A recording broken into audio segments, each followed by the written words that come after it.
Mis manos temblaban tanto que casi dejó caer el bolso sobre el suelo de la comisaría.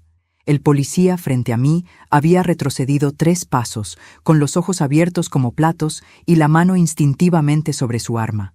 ¿De dónde salió esto, señora? Esto es... Su voz se quebró antes de terminar la frase.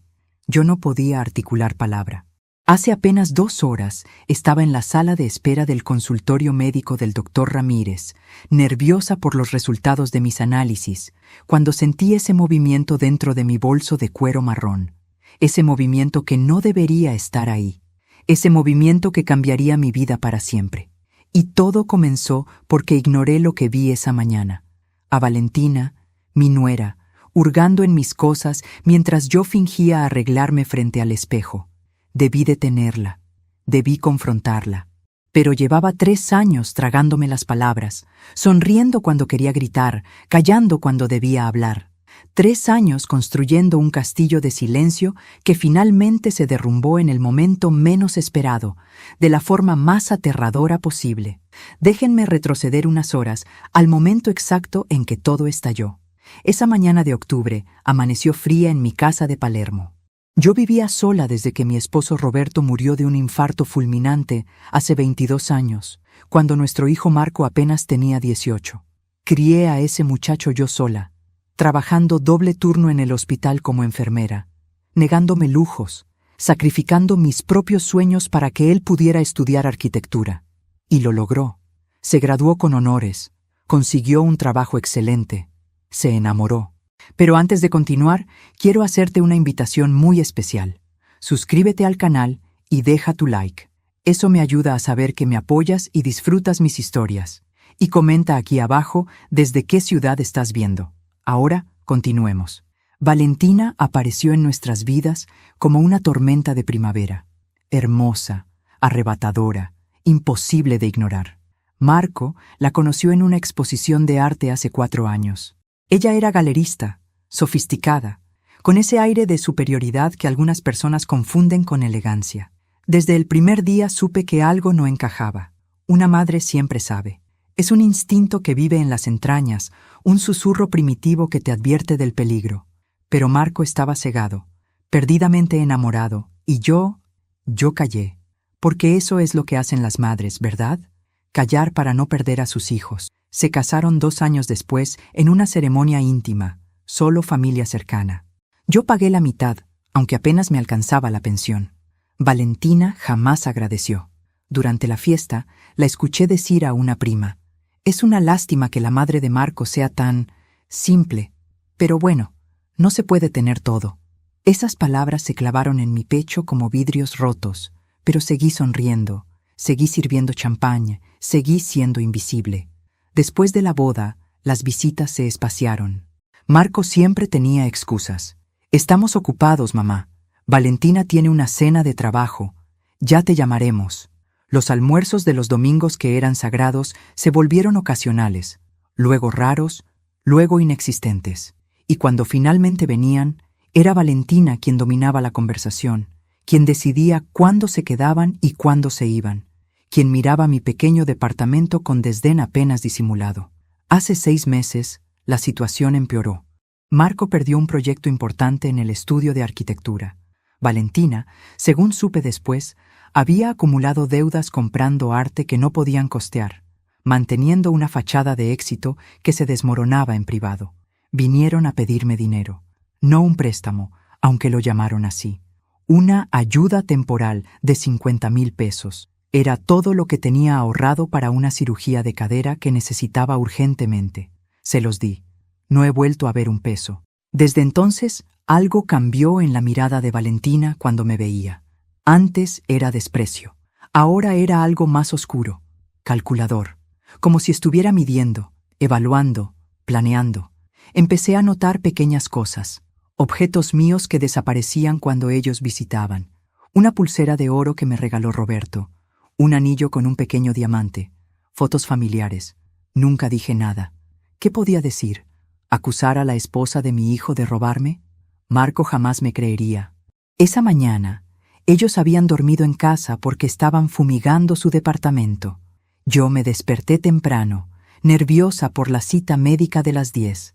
Mis análisis de sangre habían salido alterados y el doctor Ramírez quería verme personalmente. Mientras me arreglaba en mi habitación, dejé mi bolso en la sala, sobre el sofá. Fue solo un momento. Salí al baño y cuando regresé, vi la escena a través del reflejo del espejo del pasillo. Valentina estaba inclinada sobre mi bolso, con las manos dentro, moviendo cosas, buscando algo. Su rostro tenía una expresión de concentración fría, casi clínica. Marco estaba en la cocina preparando café, ajeno a todo. El corazón me latía tan fuerte que pensé que lo escucharía, pero ella no levantó la vista. Metió algo dentro de mi cartera, algo envuelto en un pañuelo oscuro, y luego cerró el bolso con cuidado, como si nada hubiera pasado. Yo debí gritarle. Debí entrar y confrontarla frente a mi hijo, pero el miedo me paralizó. El miedo a crear un conflicto, a perder a Marco definitivamente, a confirmar lo que ya sabía, que mi nuera me odiaba y mi hijo no me defendería. Así que regresé silenciosamente a mi habitación. Esperé unos minutos y salí fingiendo normalidad. Les preparé el desayuno. Valentina me sonrió con esa sonrisa falsa que ya conocía tan bien. Gracias, Beatriz. Eres tan buena con nosotros. Después se fueron. Marco me besó la frente distraídamente. Valentina ni siquiera me miró al salir.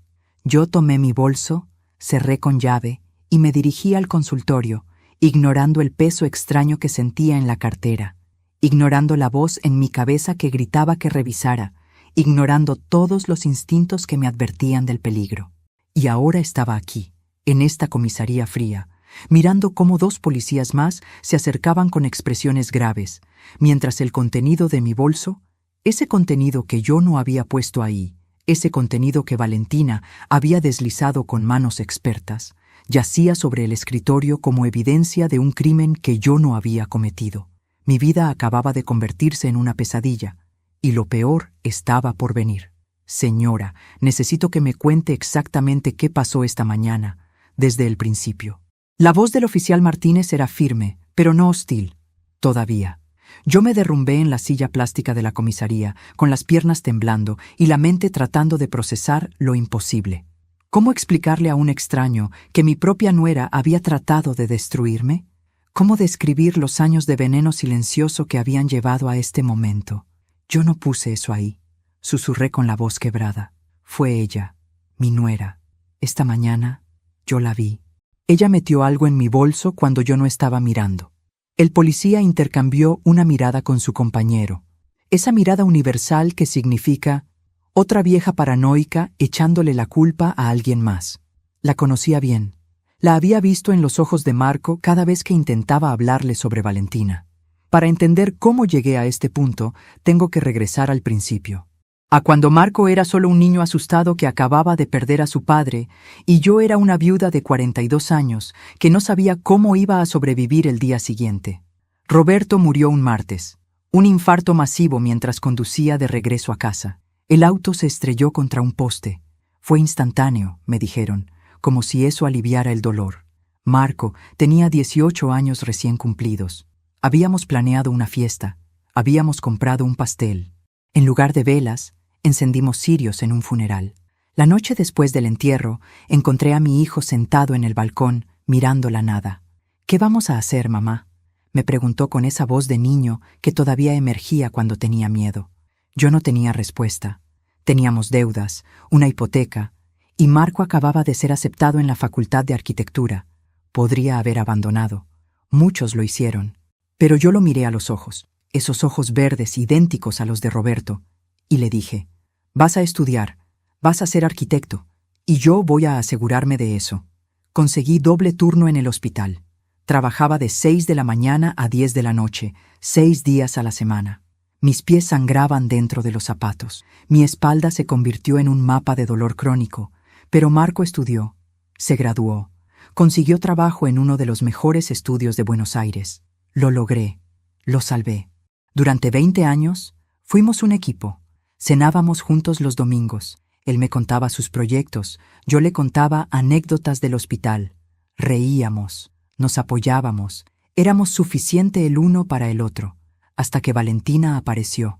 La primera vez que Marco me habló de ella, sus ojos brillaban diferente. «Mamá, conocí a alguien especial», me dijo con una sonrisa que no le veía desde antes de la muerte de su padre. Mi corazón se hinchó de alegría y terror simultáneamente. Alegría porque mi hijo había encontrado el amor. Terror porque sabía que todo iba a cambiar. Valentina Suárez, 32 años, 5 menos que Marco, galerista de arte contemporáneo. Venía de una familia de clase alta venida a menos, algo que supe después. Su padre había sido empresario hasta que un mal negocio lo dejó en bancarrota. Ella creció con el recuerdo del lujo y la amargura de haberlo perdido. Eso la había convertido en alguien obsesionada con las apariencias, con recuperar ese estatus perdido a cualquier costo. Cuando la conocí, llegó vestida como para una pasarela. Maquillaje perfecto, ropa de diseñador, o al menos muy buenas imitaciones. Ese aroma a perfume caro que dejaba una estela. Me extendió la mano con desgano, como si tocarme fuera un sacrificio. «Encantada, señora Beatriz», dijo con una sonrisa que no llegaba a sus ojos. Evaluó mi departamento en 3 segundos. Las paredes que necesitaban pintura, los muebles viejos pero limpios, la vajilla despostillada pero cuidada. Y en su mirada leí el veredicto: insuficiente. Durante esa primera cena, habló solo de sí misma, de su galería, que en realidad era de su jefe, de los artistas famosos que conocía, menciones casuales en cócteles, de sus viajes, financiados con tarjetas de crédito que ya mostraban números rojos. Marco la miraba embelesado. Yo veía la actuación detrás de la fachada, pero ¿quién escucha a una madre cuando el amor es ciego? El noviazgo duró 2 años. 2 años en los que mi hijo visitaba cada vez menos. 2 años en los que Valentina encontraba sutiles maneras de recordarme mi lugar. Marco merece algo mejor, ¿no crees? Cuando tengamos nuestra casa, será completamente diferente a esto. Es una lástima que no pudiste darle a Marco las oportunidades que él merece. Veneno destilado gota a gota. Y yo callaba. Siempre callaba. Porque tenía miedo de que si hablaba, si decía la verdad sobre lo que veía, Marco elegiría a Valentina y yo lo perdería para siempre. Ahora, sentada en esta comisaría, mirando cómo catalogaban evidencia que podría enviarme a prisión, entendí el precio terrible de ese silencio. El oficial Martínez me estaba hablando, pero sus palabras llegaban distorsionadas, como si estuviera bajo el agua. «Señora Beatriz, ¿me está escuchando? Necesitamos tomar su declaración formal. Esto es muy serio, serio». Qué palabra tan insuficiente para describir el abismo en el que me encontraba. Yo asentí mecánicamente, tratando de organizar mis pensamientos, de encontrar el momento exacto en que todo comenzó a desmoronarse. La boda fue el punto de quiebre. Después de esa ceremonia íntima donde gasté mis ahorros y recibí apenas un gracias murmurado, las cosas cambiaron con una velocidad aterradora. Al principio fueron pequeñas cosas, tan sutiles que yo misma dudaba de mi percepción, como cuando Valentina cambió el horario del almuerzo dominical sin consultarme. «Es que a esa hora tenemos yoga, Beatriz. Vendremos más tarde». Más tarde se convirtió en la tarde, luego en quizás la próxima semana, luego en nada. Cuando yo llamaba a Marco, Valentina contestaba: «Está ocupado, te llama después», decía con esa voz melosa que ocultaba acero. Él nunca llamaba después. Cuando yo insistía, cuando me atrevía a marcar por 3ª vez en el día porque necesitaba hablar con mi hijo, ella suspiraba audiblemente: «Beatriz, Marco tiene mucho trabajo. No puedes estar llamando todo el tiempo. Pareces desesperada, desesperada». Esa palabra me persiguió durante meses. ¿Era desesperación querer hablar con mi único hijo? ¿Era desesperación extrañar los domingos que habían sido sagrados durante 20 años? Comencé a cuestionarme. Tal vez Valentina tenía razón. Tal vez yo era la típica suegra entrometida de las que se burlan en las comedias. Tal vez debía darles espacio. Así que retrocedí. Dejé de llamar tan seguido. Esperaba que ellos me buscaran. A veces pasaban 2 semanas sin noticias. Una vez pasó un mes entero. Cuando finalmente Marco apareció, no venía solo para visitarme. Venía porque necesitaban algo, que les guardara unas cajas, que les prestara la aspiradora, que firmara unos papeles que Valentina necesitaba para un trámite. Nunca explicaba qué trámite. Yo nunca preguntaba. Las visitas se convirtieron en transacciones. Ellos llegaban, tomaban lo que necesitaban y se iban. Marco me besaba la frente distraídamente, ya con la mente en la puerta. «Te quiero, mamá», decía, pero las palabras sonaban huecas, ensayadas, como un guión que Valentina le había hecho memorizar para mantener las apariencias. Y luego comenzaron las sutilezas más oscuras. Valentina empezó a hacer comentarios sobre mi casa cada vez que venían. «¡Qué olor!», decía arrugando la nariz, aunque yo había limpiado durante horas. «Beatriz, ¿no te parece que este lugar es muy grande para ti sola? Podrías vender y mudarte a algo más apropiado para tu edad». Apropiado, como si los 64 años me convirtieran en alguien que debía ser guardada en un armario, invisible, silenciosa, pequeña. Un día encontré a Valentina revisando mis armarios. «Solo buscaba toallas», dijo con una sonrisa. Pero yo sabía que mentía. Había visto cómo sus ojos catalogaban cada objeto, cada cajón, calculando valor, buscando oportunidades. 2 semanas después, la pulsera de oro de Roberto desapareció. La que nunca me quitaba, la que dejé en el baño mientras me duchaba. Cuando les pregunté si la habían visto, Valentina abrió los ojos con inocencia estudiada. «¿Una pulsera? No, Beatriz. ¿Estás segura de que no la perdiste? A tu edad, la memoria empieza a fallar. A tu edad». Esas 3 palabras se convirtieron en el mantra de Valentina para desacreditarme. A tu edad no deberías vivir sola. A tu edad es normal confundirse. A tu edad deberías pensar en el futuro, como si mi edad fuera una enfermedad, una descalificación automática de mi lucidez, mi autonomía, mi valor como persona. Marco no decía nada. Mi hijo, a quien había criado para ser fuerte y justo, se había convertido en un hombre que miraba para otro lado. Cuando yo intentaba hablar con él a solas, Valentina siempre encontraba la manera de interrumpir. «Cariño, tenemos que irnos. Marco, te necesito aquí. Amor, ¿no le vas a contar a tu mamá sobre el proyecto?». Y él obedecía como un perro amaestrado. La invasión fue completa cuando Valentina comenzó a tomar decisiones por mí. Sin preguntarme, le dijo a Marco que yo necesitaba ayuda con mis finanzas. Un día llegaron con papeles del banco. «Solo firma aquí, mamá. Es para que yo pueda ayudarte a pagar tus cuentas. No te preocupes por nada». Yo firmé porque quería creerle, porque necesitaba creer que mi hijo todavía me amaba, que todavía se preocupaba. 2 meses después descubrí que habían vaciado mi cuenta de ahorros. «Era un préstamo, Beatriz. Te lo devolveremos», dijo Valentina sin parpadear. Nunca lo hicieron. El aislamiento fue perfecto. Mis pocas amigas dejaron de visitarme porque Valentina les había dicho que yo no me sentía bien y necesitaba descanso.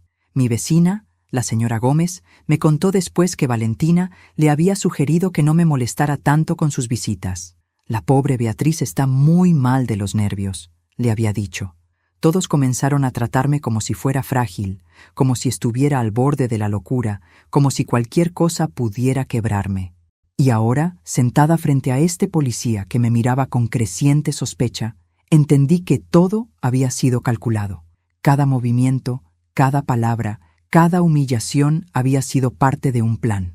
«Tiene que haber testigos», dijo finalmente el oficial Martínez, sacándome de mis pensamientos. «Alguien que pueda corroborar que usted vio a su nuera manipulando su bolso». Yo negué con la cabeza lentamente, sintiendo cómo las lágrimas comenzaban a acumularse. No había testigos. Valentina se había asegurado de eso. Siempre se aseguraba de eso. Los últimos 6 meses habían sido una pesadilla de señales que yo ignoré por cobardía, por amor equivocado, por ese miedo paralizante de perder a Marco definitivamente. Ahora esas señales brillaban en mi memoria como luces de emergencia que llegaban demasiado tarde. Todo se intensificó después de que les presté los 50,000 pesos. Valentina cambió. Antes me trataba con desprecio disfrazado de cortesía. Después comenzó a tratarme con algo peor: familiaridad. Como si el dinero le hubiera dado derechos sobre mí, sobre mi vida, sobre mi casa. Empezó a aparecer sin avisar. Tocaba el timbre a las 7 de la mañana. Pasaba por aquí y pensé en visitarte. Nunca pasaba por aquí. Su ruta al trabajo estaba en la dirección opuesta. Entraba sin esperar invitación. Caminaba por mi casa como si fuera suya. Abría cajones buscando un vaso de agua. Revisaba mi correspondencia para ayudarte a organizarte. Una vez la encontré en mi habitación, mirando las fotos de Roberto y Marco que guardaba en mi mesa de noche. «Qué nostálgica eres, Beatriz», dijo sin una pizca de calidez. «Vivir en el pasado no es sano». Pero lo que más me perturbó fueron las conversaciones que escuché sin querer. Una tarde, ellos estaban en la sala mientras yo preparaba café en la cocina. Las paredes de mi viejo departamento son delgadas. La voz de Valentina llegaba clara. «No puede durar mucho más. Con su edad y esos análisis alterados, es cuestión de tiempo». Marco murmuró algo que no alcancé a oír. Ella continuó. «Y cuando eso pase, este lugar será nuestro. Podemos venderlo y finalmente salir de nuestras deudas. Es la solución perfecta». Mi mano tembló tanto que casi dejó caer la cafetera. ¿Estaban esperando mi muerte? ¿Planeándola? No, me dije. Estoy exagerando. Estoy paranoica. A tu edad la mente te juega trucos, ¿recuerdas? Las palabras de Valentina resonaban en mi cabeza. Pero las señales continuaron.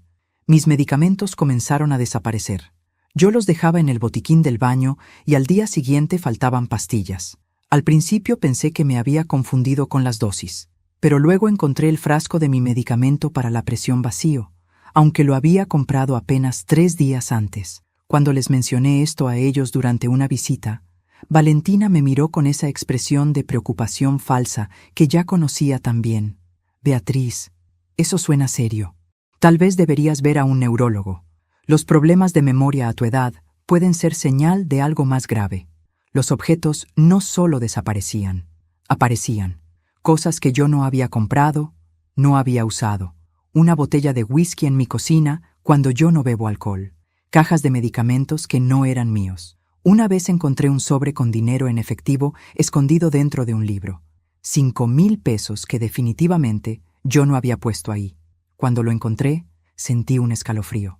Era como si alguien estuviera preparando un escenario, construyendo una narrativa. Las visitas de Valentina se volvieron más frecuentes y más inquietantes. Siempre tenía una excusa. Necesitaba usar mi computadora porque la suya se había descompuesto. Necesitaba guardar cajas en mi sótano porque estaban remodelando. Necesitaba revisar unos documentos en mi escritorio. Yo la dejaba porque no sabía cómo negarme sin crear un conflicto mayor. Y cada vez que se iba, sentía que algo había cambiado en mi casa, como si ella estuviera moviendo piezas en un tablero que yo no podía ver. Marco ya no era Marco. Las pocas veces que lo veía solo, momentos robados cuando Valentina iba al baño o atendía una llamada, lucía agotado, derrotado, tenía ojeras profundas, había perdido peso. Una vez intenté preguntarle si todo estaba bien. «Mamá, no empieces», me cortó con una dureza que no le conocía. «Valentina tiene razón. Eres demasiado entrometida». Y yo callé. Una vez más, callé. El oficial Martínez seguía esperando mi declaración formal, pero antes de continuar con lo que pasó en la comisaría, necesito que entiendas cómo descubrí la verdad.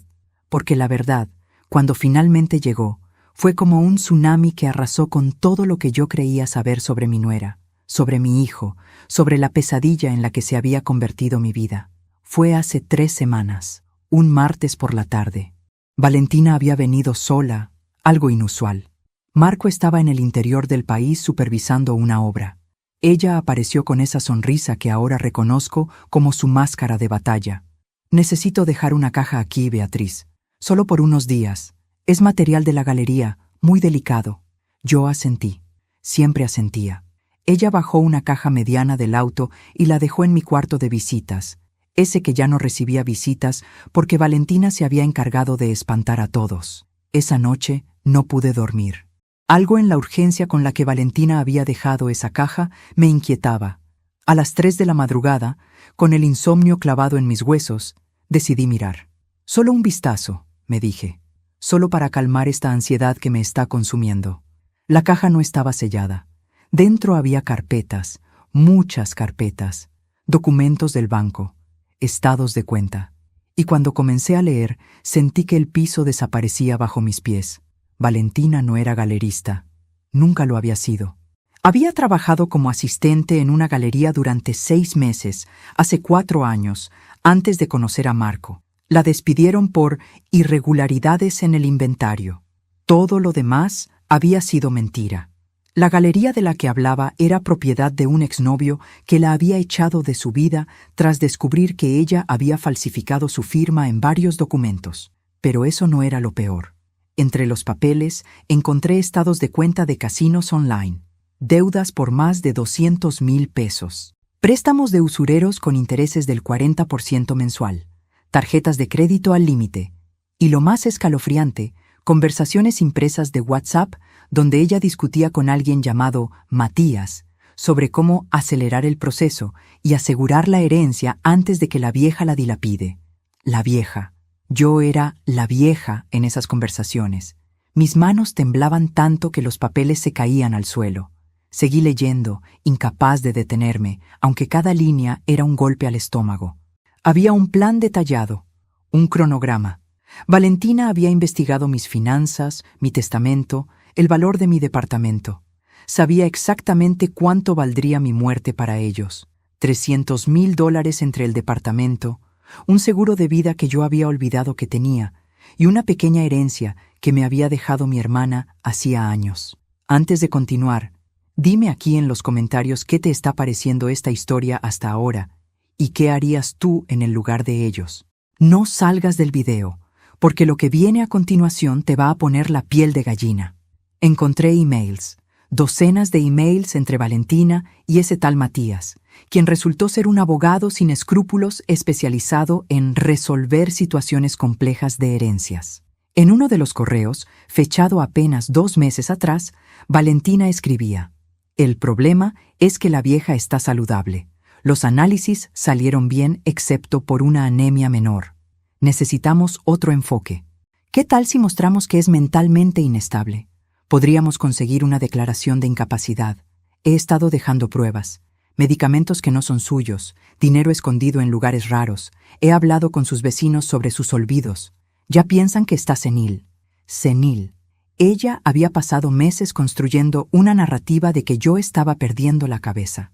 Las desapariciones de objetos, las cosas que aparecían, los comentarios sobre mi edad, todo había sido deliberado. Un montaje perfecto. Pero había más, mucho más. En otra carpeta encontré documentos sobre Marco. Mi hijo había perdido ese proyecto importante no por incompetencia, como Valentina le había hecho creer, sino porque ella había saboteado su trabajo. Había enviado emails desde la cuenta de Marco con errores deliberados. Había cancelado reuniones importantes haciéndose pasar por él. Había filtrado información confidencial a la competencia. Todo para mantenerlo vulnerable, dependiente, desesperado por dinero. Y entonces encontré el seguro. Valentina había sacado un seguro de vida sobre Marco hace 8 meses. $1,000,000. Ella era la única beneficiaria. Mi sangre se heló. ¿Hasta dónde estaba dispuesta a llegar esta mujer?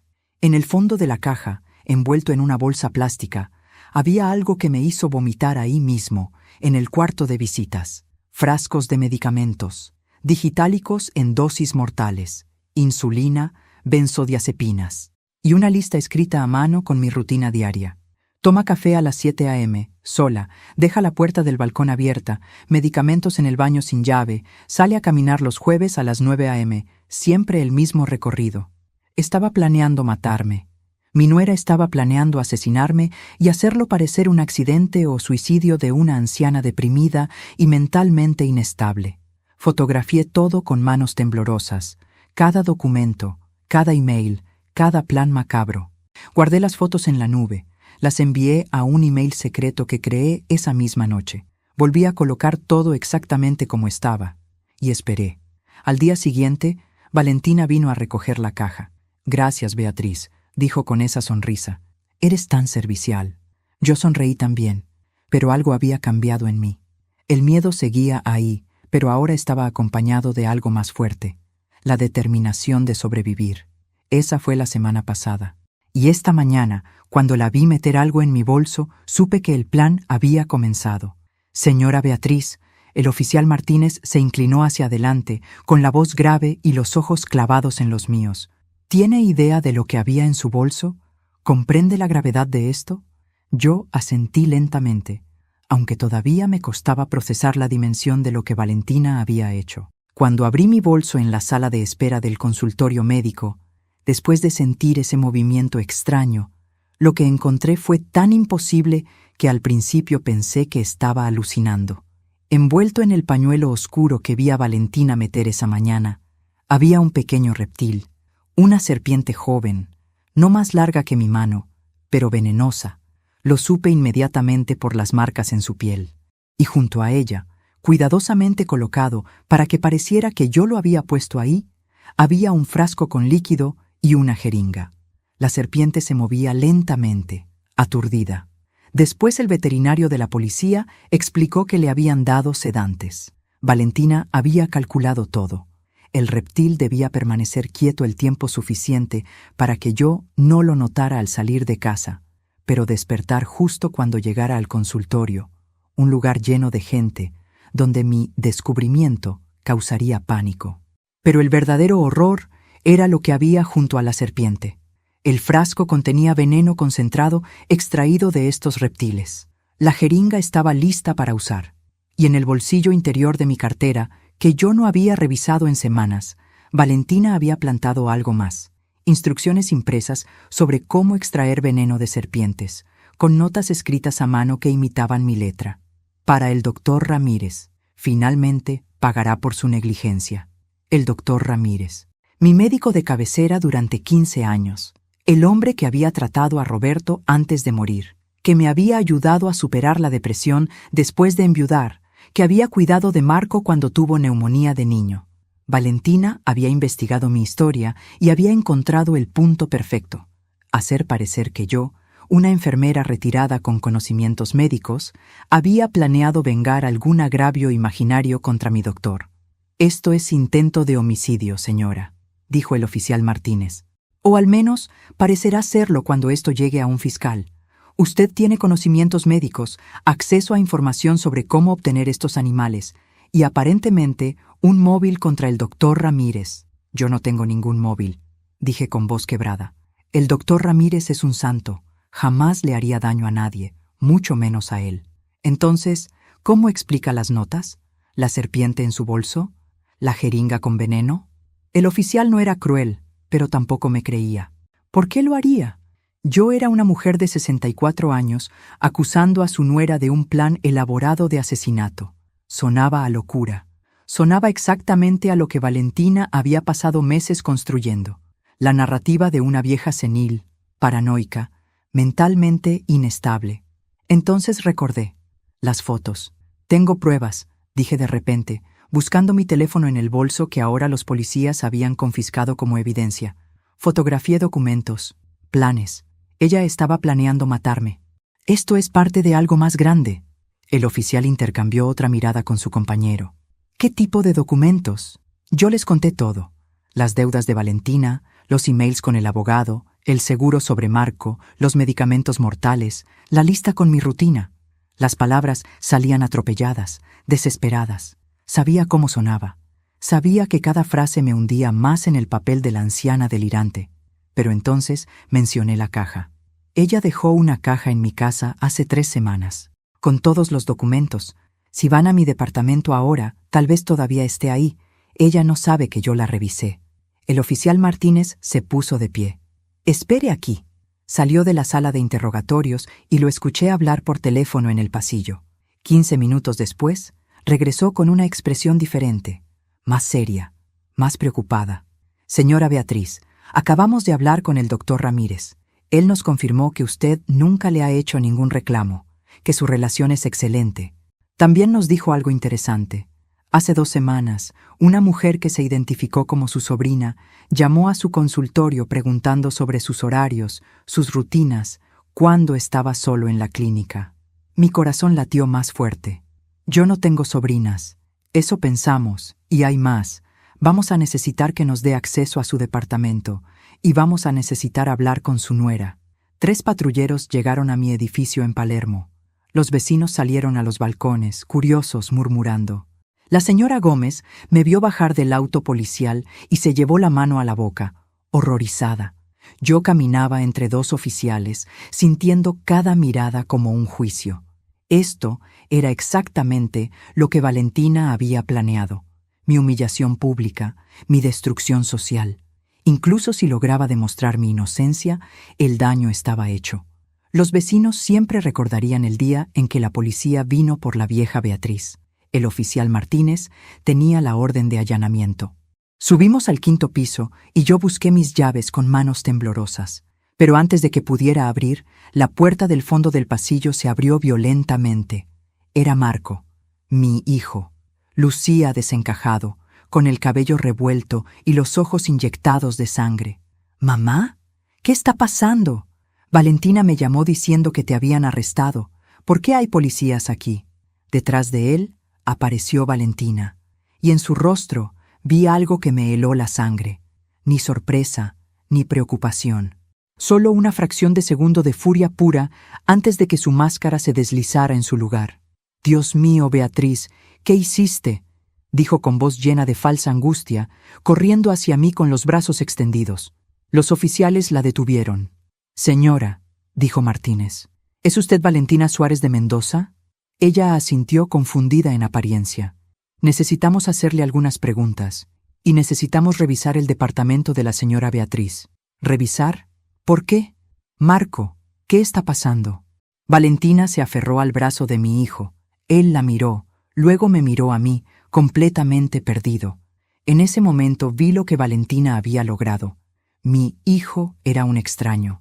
El niño que yo había criado, que conocía cada expresión de mi rostro, que podía leer mis pensamientos con solo mirarme a los ojos, ya no me reconocía. Dudaba de mí. Y esa duda, plantada y cultivada cuidadosamente por Valentina durante 3 años, era su mayor victoria. Entramos a mi departamento. Los oficiales comenzaron a buscar mientras Valentina protestaba. «Esto es un abuso. No pueden entrar así sin más. Marco llama a un abogado». Pero Marco estaba paralizado, mirándome como si yo fuera un rompecabezas que no podía resolver. «Mamá, ¿qué está pasando? Por favor, dime que esto es un error». «Es un error», susurré, «pero no el que crees». Antes de que pudiera explicar, uno de los oficiales salió del cuarto de visitas. «Aquí hay algo». Traía una caja. La misma caja que Valentina había dejado hace 3 semanas. Mi corazón dio un vuelco de esperanza. Todavía estaba ahí. No había tenido tiempo de sacarla. «Esa es mi caja», dijo Valentina rápidamente. «Se la pedí a Beatriz que me la guardara. Es material de trabajo». Su voz era firme, pero yo noté el ligero temblor en sus manos. El oficial Martínez la abrió sobre la mesa del comedor. Las carpetas, los documentos, los frascos de medicamentos, todo seguía ahí. «¿Material de trabajo?», preguntó Martínez con escepticismo. Comenzó a sacar los papeles uno por uno, los estados de cuenta de los casinos, las deudas, los emails. Marco se acercó, mirando los documentos con creciente horror. «¿Qué es esto, Valentina? ¿200,000 pesos en deudas? ¿Casinos online?» Valentina palideció. «Amor, yo puedo explicar». Pero Martínez continuó sacando papeles, las conversaciones sobre acelerar el proceso, las notas sobre mi rutina, el plan detallado, y finalmente los frascos de medicamentos mortales con la lista de dosis letales. El silencio que siguió fue ensordecedor. Marco tomó uno de los papeles, leyendo en voz alta con voz quebrada. «La vieja está saludable. Necesitamos otro enfoque. ¿Qué tal si mostramos que es mentalmente inestable?» Levantó la vista hacia Valentina, con los ojos llenos de lágrimas y algo más profundo, la destrucción de todo lo que creía saber. «¿La vieja? ¿Te refieres a mi madre?» «Marco, no es lo que parece». Valentina intentó acercarse a él, pero mi hijo retrocedió como si ella fuera venenosa, más venenosa que la serpiente que había puesto en mi bolso. «Ese tal Matías, él me obligó. Yo estaba desesperada por las deudas. Nunca iba a hacerle daño a tu madre. Tienes que creerme». «¿Matías?» Marco tomó otro papel.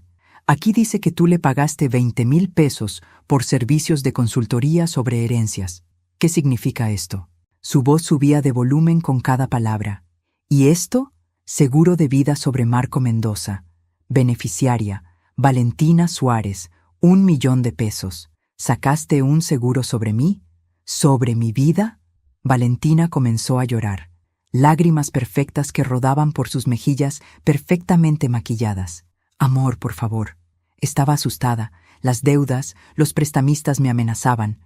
Solo quería protegernos. El seguro era solo por precaución. ¿Protegernos? Marco soltó una risa amarga que me partió el corazón. ¿Planeando matar a mi madre es protegernos? ¿Hacerla parecer loca es protegernos? ¿Sabotear mi trabajo? ¿Arruinar mi carrera? ¿Aislarme de todos es protegernos? Tomó más papeles. Aquí están los emails que enviaste desde mi cuenta. Tú fuiste la razón por la que perdí el proyecto Rosales. Tú destruiste mi reputación. ¿Por qué? ¡Porque necesitábamos el dinero!, gritó Valentina, y en ese grito toda su máscara se hizo pedazos. Ya no era la mujer sofisticada y controlada. Era una mujer al borde del abismo, desesperada, furiosa. Necesitábamos el dinero y tú no podías conseguirlo. Tu madre tenía todo ese dinero guardado, ese departamento, esa herencia, y lo único que hacía era existir, ocupando espacio, respirando aire que no merecía. Tiene 64 años. ¿Cuánto tiempo más iba a vivir de todas formas? Solo estaba acelerando lo inevitable. El silencio después de esas palabras fue como la calma antes de un terremoto. Marco la miraba como si nunca la hubiera visto antes, como si acabara de despertar de un hechizo de 3 años. «Estás enferma», susurró. «Estás completamente enferma». «No».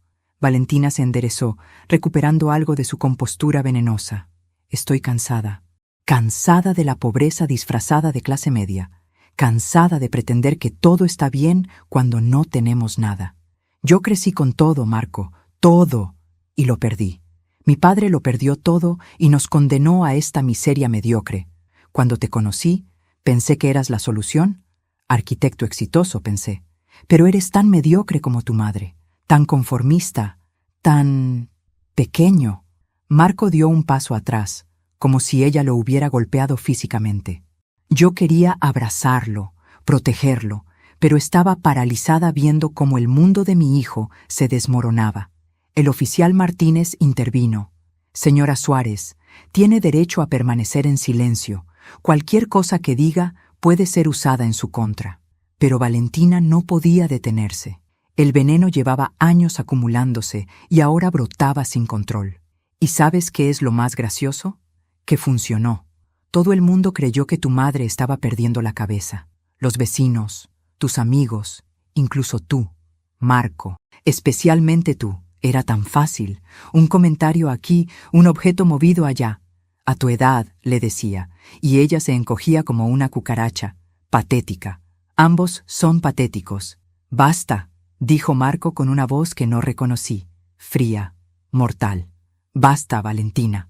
Se volvió hacia los oficiales. «Quiero presentar una denuncia formal, por todo, por el intento de asesinato de mi madre, por fraude, por sabotaje, por todo lo que encuentren en esos papeles».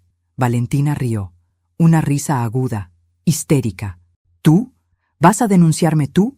El hombre que firmó todos los papeles que le puse enfrente sin leer, el hombre que me dio acceso a las cuentas de su madre, el hombre que me ayudó a aislarla de todos. Eres tan culpable como yo, querido esposo». Y ahí estaba la verdad más dolorosa de todas. Marco la miró, luego me miró a mí, y en sus ojos vi la devastación completa, porque Valentina tenía razón. Él había sido su cómplice, consciente o no.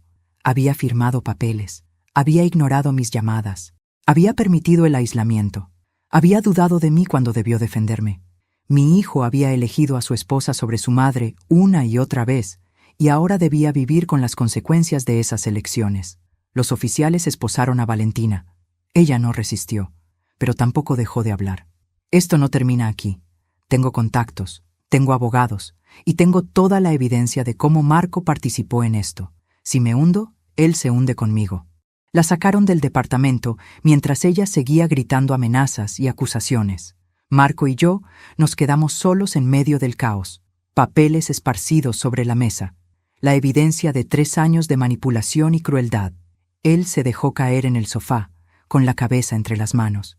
«Mamá, yo no sé qué decir, no sé cómo disculparme por...». Su voz se quebró y comenzó a sollozar como no lo hacía desde que era un niño. Yo me senté a su lado. Parte de mí quería abrazarlo. Parte de mí quería gritarle, sacudirlo, preguntarle cómo pudo estar tan ciego. Pero sobre todo, sentía un cansancio profundo, el tipo de cansancio que viene de años de dolor silencioso, de amor no correspondido, de sacrificios no reconocidos. No ahora, Marco, dije finalmente. No puedo hacer esto ahora. Me levanté del sofá, sintiendo cada uno de mis 64 años en los huesos. Necesito que te vayas. Necesito estar sola. Mamá, por favor. Él extendió la mano hacia mí, pero yo me alejé. La distancia entre nosotros, apenas 2 metros en ese momento, representaba años de distancia emocional que no sabía si alguna vez podríamos cerrar. Vete, Marco. Mi voz era firme ahora. Vete y piensa en todo lo que ha pasado. Piensa en cada momento en que elegiste creerle a ella en lugar de a mí. Piensa en cada llamada que no devolviste, cada visita que cancelaste, cada vez que me miraste como si estuviera loca cuando lo que estaba era asustada. Y cuando hayas pensado en todo eso, cuando realmente entiendas el daño que se ha hecho, entonces tal vez podamos hablar. Mi hijo se levantó lentamente, derrotado, destruido. Se dirigió a la puerta, se detuvo, miró hacia atrás. Te amo, mamá. Siempre te he amado. Yo no respondí, porque en ese momento el amor no era suficiente. Nunca había sido suficiente. Cuando la puerta se cerró detrás de él, finalmente me permití llorar.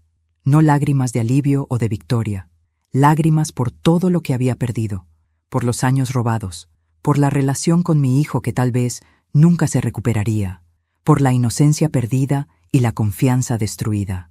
Valentina había fracasado en matarme, pero en cierta forma había logrado destruir algo igualmente vital, la familia que tanto me había costado construir. Y lo peor de todo era que todavía no sabía si podríamos reconstruir algo de las ruinas. Los siguientes días fueron un torbellino de declaraciones, abogados y miradas de lástima. Valentina fue arrestada, pero su abogado, un hombre llamado Gustavo Ferreira, con traje caro y sonrisa de tiburón, logró que saliera bajo fianza en menos de 48 horas. 50,000 pesos que aparecieron mágicamente de alguna cuenta que nadie sabía que existía. Cuando supe que estaba libre, sentí que las paredes de mi departamento se cerraban sobre mí. La fiscal asignada al caso era una mujer joven, llamada Daniela Cortés. 35 años, cabello recogido en un moño apretado, ojos que habían visto demasiado. Me citó en su oficina 3 días después del arresto. Señora Beatriz, me dijo mientras revisaba los documentos, tenemos un caso sólido, pero necesito que entienda algo. La defensa va a jugar sucio. Muy sucio. No entendí completamente sus palabras hasta que llegó la primera carta del abogado de Valentina.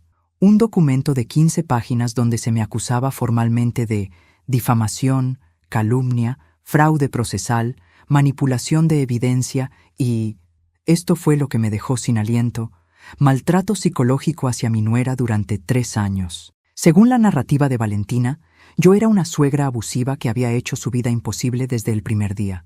Una mujer resentida y controladora que no podía aceptar que su hijo hubiera crecido. Es absurdo, le dije a la fiscal Cortés. Ella asintió con expresión cansada. Lo sé, pero es una estrategia común. Si no pueden negar los hechos, atacan el carácter del acusador. Van a intentar retratarla como una mujer vengativa, mentalmente inestable, que fabricó toda esta historia por celos. La campaña comenzó inmediatamente.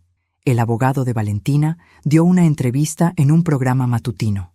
Lo vi desde mi sofá, con una taza de té temblando en mis manos. Mi clienta es víctima de una persecución sistemática, dijo Ferreira con voz convincente.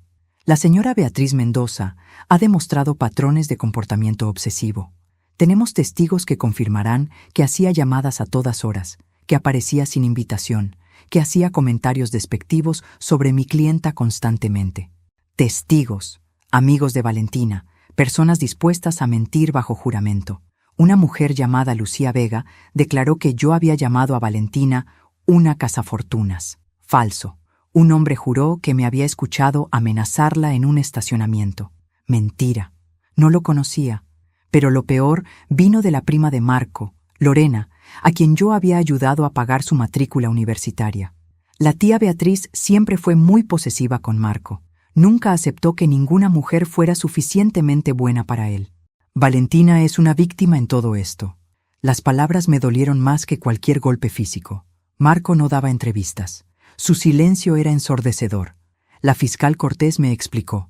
Su testimonio es crucial, pero legalmente no puede ser obligado a testificar contra su esposa. Y cualquier cosa que diga puede incriminarlo como cómplice. ¿Cómplice?, repetí. ¿Mi hijo podría ir a prisión? Ella suspiró. Él firmó documentos que le dieron a Valentina acceso a sus cuentas. Un fiscal agresivo podría argumentar que él sabía o debía saber lo que estaba pasando. Una noche, 2 semanas después del arresto, Marco apareció en mi puerta. Eran las 11. Lucía devastado. Había perdido al menos 10 kilos, tenía barba de varios días, los ojos hundidos. «Mamá, necesito hablar contigo». La parte que lo había mecido cuando era bebé no pudo rechazarlo. Lo dejé entrar. «Me mudé», dijo. «Dejé el departamento. No puedo estar ahí. Cada rincón me recuerda su presencia». Se frotó el rostro. «Mamá, revisé todo. Cada cuenta, cada documento. Encontré cosas que no sabía que existían». Sacó una carpeta. Ella sacó préstamos a mi nombre. 5 préstamos, 180,000 pesos. Yo nunca los autoricé, pero mi firma está en todos. Los falsificó. Todo fue a los casinos. Hizo una pausa. El seguro de vida que sacó sobre mí, lo sacó justo después de mi accidente en el auto. ¿Te acuerdas? Choqué contra un poste. Pensé que fue mala suerte. Ahora me pregunto si ella manipuló algo, si aflojó los frenos. Su voz se quebró. Ella intentó matarme a mí también, ¿verdad? No supe qué decir. Marco continuó con lágrimas. Y lo peor es que yo te fallé. Cada vez que ella te insultaba y yo no decía nada. Cada vez que cancelaba nuestros almuerzos. Cada vez que te miré con sospecha. Dios, mamá, ¿cómo pude estar tan ciego? El amor es ciego, dije suavemente. Marco negó con la cabeza. No fue amor. Era como estar bajo un hechizo.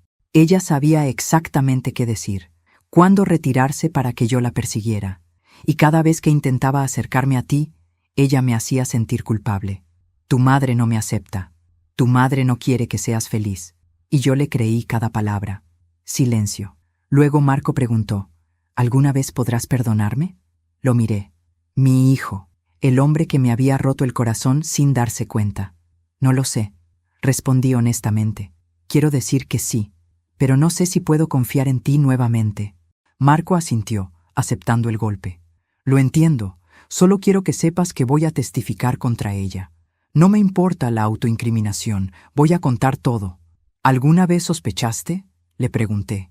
Él cerró los ojos. Sí, medicamentos raros que ella decía eran para proyectos de arte. Cuando revisaba tu bolso, buscando means, llamadas susurradas, pero yo no quería ver, porque verlo significaría admitir que me había casado con un monstruo. Antes de irse, agregó, el abogado de Valentina me contactó. Me ofreció un trato. Si digo que tú fuiste hostil, que fabricaste evidencia, él se asegurará de que yo no sea procesado. Se volvió hacia mí con determinación. Le dije que se fuera al infierno. Me quedé despierta pensando en la pregunta de la fiscal. ¿Hasta dónde está dispuesta a llegar para ganar este caso?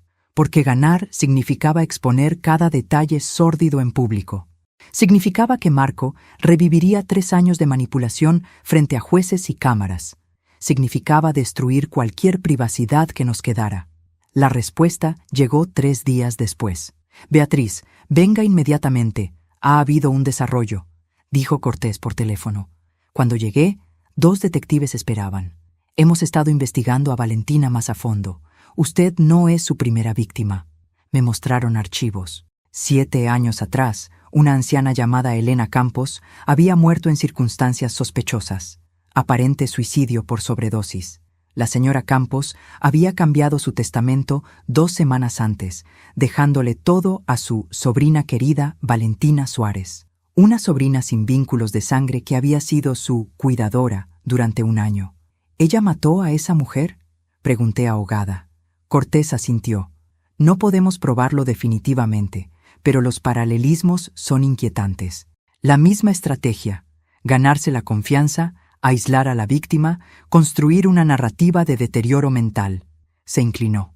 Beatriz, si usted retira los cargos, Valentina quedará libre y encontrará otra víctima, y la próxima vez podría tener éxito. Ya no se trataba solo de mí. Se trataba de evitar que otra persona sufriera, de detener a un depredador. ¿Qué necesita de mí? La fiscal sonrió. Necesito que sea fuerte, que cuente su historia, toda, sin importar qué tan dolorosa sea, y que confíe en que el sistema puede hacer lo correcto. Esa noche llamé a Marco. Vamos a luchar con todo, y vamos a ganar, no por venganza, sino porque es lo correcto. Mi hijo dejó escapar un suspiro de alivio y terror. Estoy contigo, mamá. Esta vez estoy completamente contigo. La batalla legal estaba a punto de comenzar, y yo estaba lista, sin importar el costo. Querido amigo, querida amiga que me has acompañado hasta el final de esta historia, quiero agradecerte de corazón. Gracias por estar presente, por escuchar cada palabra, por permitirme compartir este viaje lleno de dolor, verdad y aprendizaje. Sé que esta historia te ha removido por dentro. Tal vez te ha hecho pensar en tus propias relaciones familiares, en las personas que confías, en las decisiones que defines tu vida.